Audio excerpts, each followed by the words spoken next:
They hit me back, say, hey, Adin like to offer you a deal. Would you come to Vegas? He like to offer you a streaming deal with Kick. Hold on, listen. Hey, I want to take you shopping.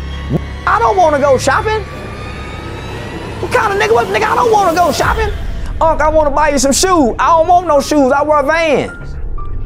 I already saw the interview where 50 Cent said that's what P. Diddy and them tried to do to him, take him shopping. I'm already hip. I'm already hip. This story that I have for you guys today is so crazy. It's got twists, it's got turns, it's got friends becoming enemies, it's got acts of betrayal. So go get your popcorn, strap yourself in, and prepare for this bumpy ride. But ensure that you pay attention though, because this story demonstrates one of the main facets of this channel, which is being a man, standing on your square, never buckling under pressure, never sacrificing your morals, your virtues, your values for the love of the bag, the profit, or even for women. For you see, within media, within content, in Hollyweird, there seems to be a certain subset of a man that tends to bubble to the top. Generally, you'll see them do weird shit like adorn dresses for screenplays, or you might see your next famous rapper wearing a skirt or painting their nails a particular color. And even if that man behind closed doors is actually not like that, what you see is them sacrificing degrees of their masculinity for the bag. But Charleston White, whether you love him, you hate him, you think that he's a troll, or you think that he's dead serious, gives an absolute masterclass on how to avoid the BS while still carrying forward your values and your interest in mind. So the story begins when Adin Ross, one of the top live streamers in the world, invites Charleston White onto Discord to have a conversation while he was live streaming. During that conversation, Adin Ross asked Charleston White regarding a lot of the different controversies that he's been a part of. So why don't you like rappers? Most of them are fakes and fraud. Most of them aren't real leaders in their community. Most of them are in their group. Gotcha. Wait, let me ask you a question. So, do you know about the Island Boys? You know who those people are? Ain't that them two kids that was on Jeffrey Epstein's island? I don't know. What's your opinion on the Adam 22 Lena situation? I think Adam wants some too. Wait, why? Why would you lay there and watch a guy put all that rotor-rooter in your woman's? You don't want none. Did you see how he was? You gotta understand, Adin Ross's audience is a lot younger, so they love all of the edgy-ish. But there was a particular component of the stream that really stuck out to me. Bro, I didn't like what you said about King Von. In my opinion, King Von was a great rapper, made great music, you know, and, you know, RIP to King Von. What about all the victims that the FBI have evidence and reports that he did? What about those victims, their families, that hear you say that? What about their families? The only reason King Von got out of jail because all the witnesses in the murder case came up dead. And people honor him for people. Well, he's known for, listen to me, he's known for people. He's not known for rapping. He's known for it's people. Not true. I knew Von because he was a rapper and he was a good rapper, bro. No, listen. Yes, bro. You know him for that. But the rest of the world know him for the FBI just put out documentation that he's in a serial. Why don't you like King Von? I say because King Von is classified as a serial killer according to the FBI crime reports. He killed black people. Why do you like him? You're a Jewish kid. Oh, I like King Von. Well, I met some of his victims, talked to some of the victims' people. I met Tuka's mother. Now keep in mind this King Von conversation because it's going to come up later. A day later, Adin Ross re-invites Charleston White back to the platform, but then surprises him when he has a transgender online personality that goes by Gorlak the Destroyer there to talk to him. This ain't no real person. This is not a real human. This is an artificial intelligent robot, and y'all done blew her jaws and her neck up. Oh, she's literally real. How do I prove it to you, bro? I'm real. I promise I'm real. It's no AI. It's not a joke. Very much, I don't know. What last time you had? Is you a man or a woman? Huh? Are you a man or a woman? I'm a trans woman. I knew this was some bullshit. I'm gonna get out, bro. I'm gone. So Charleston White left the conversation. He's had a previous conversation with Adin Ross speaking about that he doesn't want to associate with anyone in the LGBTQ community. So Adin Ross doing this was on purpose to get the reaction out of Charleston White. And I get it. It's for content. You often want to put different types of people together because that's where the best type of content comes from. So by this stage in the game, Charleston White is aware that something seems a little bit fishy about Adin Ross and kind of Charleston White's participation within his content. But because the conversations were going so well, they were getting a lot of clicks. The audience was obviously loving these conversations. Adin Ross's management invited Charleston White to Vegas. And according to Charleston White, the purpose of this invitation was to discuss a potential streaming deal with Kick where Adin Ross is part owner. You and Adin, just you and Adin. The chat room love you. Adin crowd, it's 75,000 people here waiting on you. They love you. I'm saying all kids, man, let me go on over there. This is a pond. This is like resources from the ground you can cipher. So Unc coming over here to be on. We have a good time. Do numbers that night. They hit me back, say, hey, Adin like to offer you a deal. Would you come to Vegas? He like to offer you a streaming deal with Kick. So Charleston White touches down in Vegas. He complains about the lack of communication from Adin Ross's team regarding who's going to be picking him up, where is his hotel going to be at. But things get settled and the two eventually meet. But Adin invited one of his streamer friends that goes by the name of Prime. Oh my God. That's Prime right there. How did you know what I picked? Huh? How did you know what I picked? Because Prime, this is my uncle. This the dude that this my cousin. Yeah. And when I tried to shake his hand, he said, nah, that. I ain't even none of that, bro. Oh, who your cousin? King Von. No, I don't know about no King Von. No. Now, mind you, Prime just walked into the situation and said, this is the guy that dissed my cousin. He said, who's your cousin? And he said, King Von. Now, remember the clip earlier of Charleston White talking about King Von? Well, this guy is trying to get some content by putting Charleston White on his toes. Let's continue to listen. No. About that nigga? I don't care. I don't care. So? This the nigga that, why you hang with this nigga, boy? Prime. This dude that this my cousin, bro. Look at his face. You smiling, bro? Yeah. You smiling? Yeah, I'm smiling. What you wanna do? Whatever you want to do. Whatever you want to do. Because we finna do it. We finna do it. Now, mind you, like, I don't know if y'all know this already. Charleston White already has mace in his hand. By the way, this is some of Adin Ross's security right over here. This is a helper, an assistant, or his girl. I don't know the two, but this person right here, this one right here, is on Charleston White's team. Let's keep going. Do it. We finna do it. I wasn't serious, though. I ain't give a damn you wasn't serious. I'm not gonna lie. He had his mace in his hand. This one got Soldier Boy. He had his mace in his hand. Soldier Boy did the same thing. I was so scared, bro. I'm not gonna lie. Soldier Can y'all Boy not did do the that, same bro? thing. Yeah, look at your phone. Listen. Soldier Oh, Boy really? did the same thing. Yeah. Bro, I got so scared, bro. Can y'all not do that to me, bro? I thought he was gonna mace me. I was. I was. He was. Bro, please, bro. What I another had a bag? heart attack, bro. I swear to God. I I was. seen the maze, but I don't know if he was playing or not. Let's just think of the optics of this just real quick. You have Charleston White with an EBT shirt on, 45 plus years old, being trolled by a much younger man that shares his exact same melanation. Now, usually, when younger men meet older men like this, you're supposed to, reference them in a degree of respect, but this is content at the end of the day, and we all can't act like Charleston White does his own trolling as well. And Charleston White is a professional troller, so if you give it, you got to be good at taking it. Pause. But there's obvious tension here, and things went incredibly downhill after this point. No, I'm saying like, yeah. So how you know they got reward for snitching, though? Because I work with the police. Literally. Why you be snitching? Why you don't just mind your business? Like, you the first black person I done seen, like broke the black nigga code. You must ain't had no grandmama. Nah, I got a grandma still to this day. Your grandmama tell on the police. She'll call the police somebody do something wrong.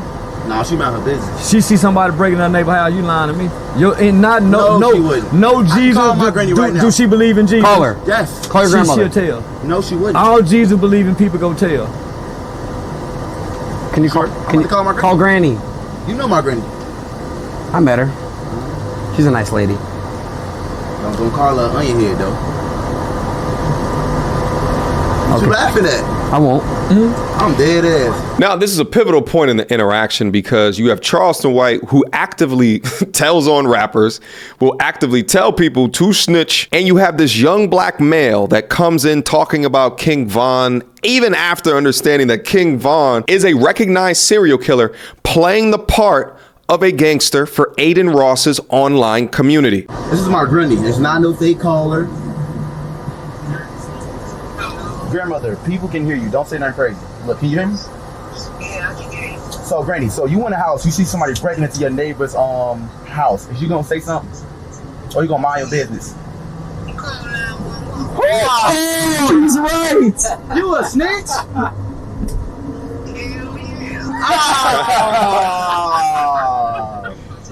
Why you looking like that? See, he's looking like that because that is the look of someone who just discovered a fool. You got found out, and you're a sucker. Homie, they put a black woman, a grandmother.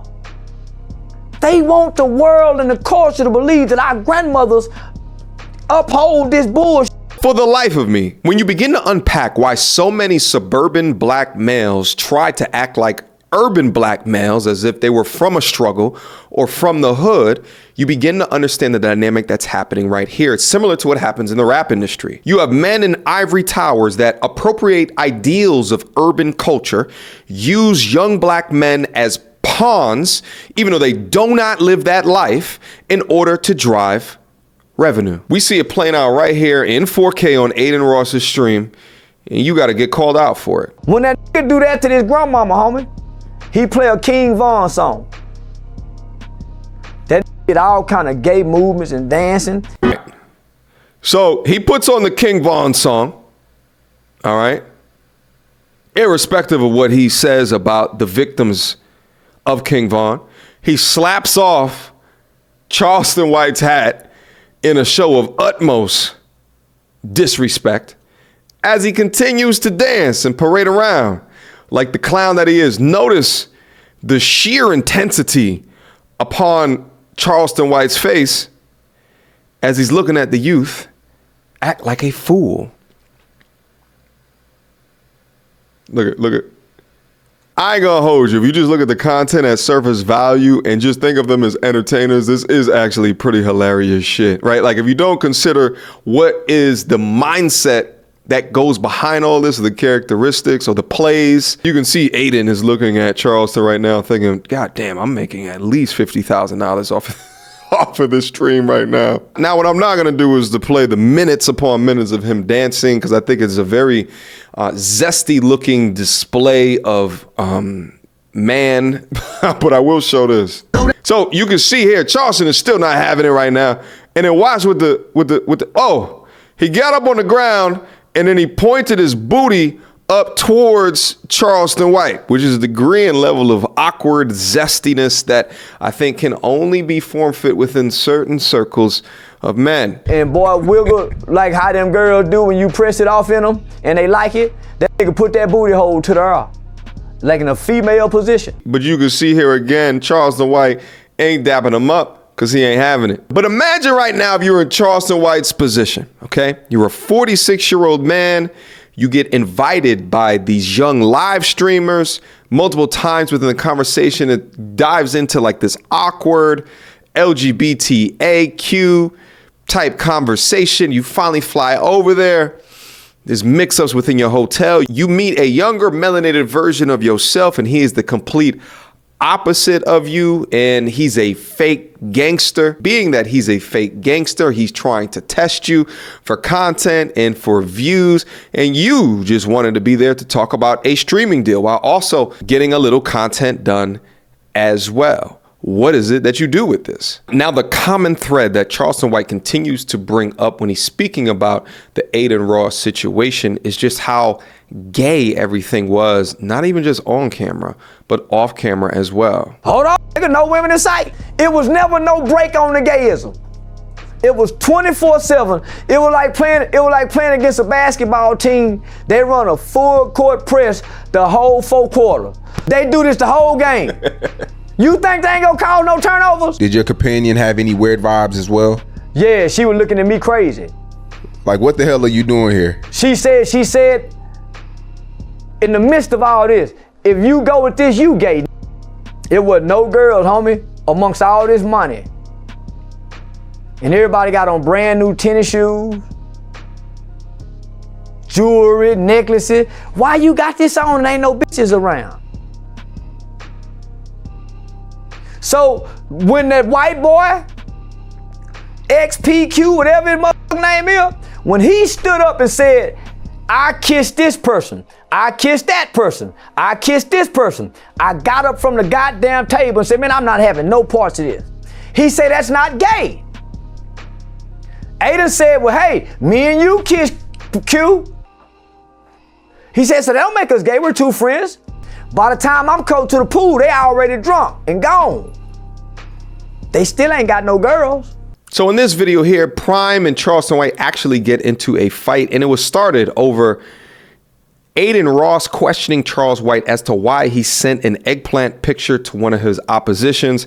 Prime came in and began to question him on it. This man is asking me a question. I was questioning, yes. This man is just asking me a straight up question. Yes. This come jump in. This come jump in. This come jump in and go to talking on my but I'm gay. What you talking about my for? What you talking about my for? You gay, nigga. Wait, Fuck is you talking about? sent me your before. Oh. So what Prime is trying to do is, he's saying all this stuff about we being gay, we being gay. We being gay. He sent his Bandman Kiwi. I sent that in a disrespectful manner. Well, he sent a out picture. No, I didn't. I dangled it. I didn't jack it out. I dangled it. What the fuck? It's absolutely crazy to me that you're questioning Charleston White on what he's doing. Meanwhile, you send your own eggplant to Adin Ross? What? Before he can officially figure it out, this happened. And you came and jumped in. You ain't gonna do nothing. What you gonna do? What you gonna do? What you gonna do? You gonna get your knife? I don't get no knife. I know what to do. Then I'm gonna throw the punch, nigga. Then I'm gonna, what you gonna do, bitch? Maybe you wanna get close. And I'm gonna spray it too. Keep talking. I'm gonna spray it like you gonna do something. I want you guys to think about how many times things happen like this, but they're not so publicly displayed or live streamed, or have someone on the inside of it, even if it's for a short amount of time, then come out later and begin to talk about it. Usually we see things like this from like Hollywood kids where they come out years later after drug-induced binge after drug-induced binge, speaking about what happened to them earlier in their lives. What I find so interesting about this story is that in real time, we can watch Prime, a young black male, being absorbed into a type of lifestyle that essentially is gay for pay. If he conforms and if he acts like what his millionaire friends act like, that he can be a part of the crew. But you have an older black male in Charleston White that is unwilling to dim his light or to conform to the homosexual jokes and or insinuations that are going on around him. What's interesting about that is, was Adin Ross doing any of these things to Andrew Tate? Or does he just feel more comfortable in doing it to a Charleston White? So at the end of all of this, Charleston White then refused to do future content with Adin Ross. Adin Ross and his security team called the cops and ended up getting Charleston White kicked out of the hotel room. And then all of a sudden, who is it? Metro. You got kicked out the hotel? Immediately escorted out. So they was gonna escort me out the front door. I didn't want to disturb the white people that was there, homie. Them people didn't come to vacate, to be alarmed by so many police officers, escorting a nigga like me out the door.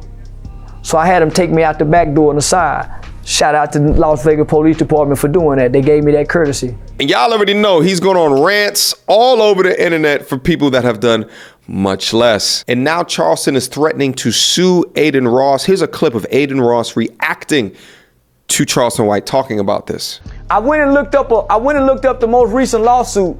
Somebody won almost $2 million for the police being called on them in a hotel where they was already staying and being made to leave for trespassing, exactly like they done me.